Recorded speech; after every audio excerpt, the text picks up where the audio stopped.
What if I told you that one of the most revolutionary football minds in history is a name few fans outside Netherlands know? Today, we travel back in time to discover the story of Jack Reynolds, the mastermind who laid the foundation for total football and transformed Ajax from a provincial club into a world-class powerhouse. Our story begins in Whitefield, England, on September 23, 1881. A boy named Jack Reynolds is born, destined to change the game of football forever.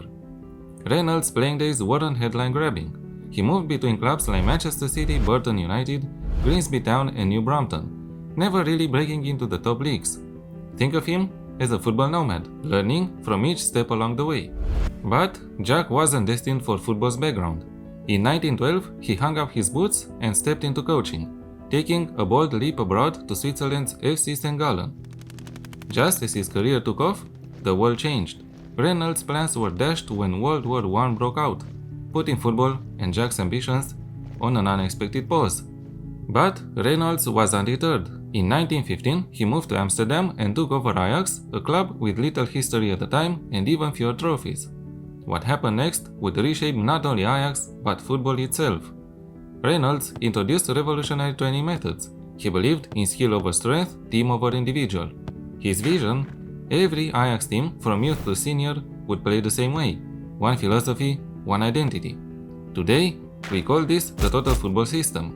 Under Jack's guidance, Ajax secured their very first major trophies, the KNVB Cup in 1917 and League Championships in 1918 and 1990. Suddenly, Ajax was the team to beat. In 1919, Reynolds even managed the Dutch national team for one match against Sweden, claiming victory. After a decade with Ajax, Jack took his innovative ideas across Amsterdam, but by 1928 he was back where he belonged, at Ajax. This second spell was pure gold. Ajax won 5 more league titles. Reynolds' team dazzled with their movement, ball control and tactical flexibility, years ahead of their time. But then, the world changed again. When Nazi Germany invaded the Netherlands in 1940, Reynolds was detained, an Englishman in a hostile land. He spent 5 years as a prisoner of war, far from the game he beloved. Yet, the war couldn't keep Jack away. In 1945, he returned to Ajax, coaching them to one last league title in 1947 before retiring. But Jack's greatest legacy was still to come. He mentored Rinus Michels, the man who would popularize total football and inspire legends like Johan Cruyff and Pep Guardiola. From Amsterdam to Barcelona, from the 1970s to today's modern game, Reynolds' influence is everywhere. The world's beautiful passing, pressing and tactical fluidity all traced back to his vision. Jack Reynolds lived out his days in Amsterdam running a small tobacconist's shop. He passed away in 1962, but his name endures, immortalized at Ajax Stadium and in the DNA of every team that values intelligence, skill and unity. His tactical philosophy included fluidity on the pitch, players rotating positions, enabling fluid attacks and balanced defense, short passing play, building attacks and controlling them rather than shooting long balls, and high pressing, trying to win the ball back quickly to attack the opposition when they are at their most vulnerable, transitioning into attack. There's not much data about Jack Reynolds' preferred formation, but it's noted down in some articles that it may have been a 3-2-2-3, resembling the WM formation. In fairness, this formation was popular back then. Now, because it is very difficult to create a functional base formation 3-2-2-3 in-game, I made a 4-3-3, which during the attacking phase becomes the WM formation. Of course, I complemented it with Jack Reynolds' tactical philosophy. In goal, I chose the sweeper keeper on support duty.